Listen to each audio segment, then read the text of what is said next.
Hi, I'm Jonas, the MANTI MANTI Master Optician, and today I'll show you how to replace the hinge, or the temple, on our 3D glasses. To replace the temple, I first loosen the temple side screw and unscrew it.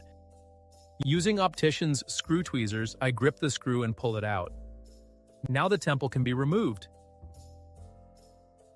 If you only want to replace the hinge, I also unscrew the front side screw, remove it, and can then take out the hinge. The new hinge is now inserted.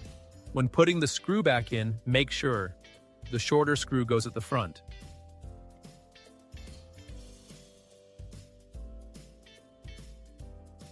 Now the temple can be reattached and secured with the longer screw.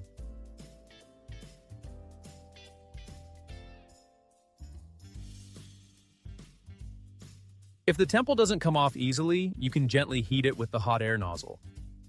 To apply more leverage when pulling off the temple, you can use both index fingers to create a lever. That's it from me. If you have any questions, feel free to reach out. Bye.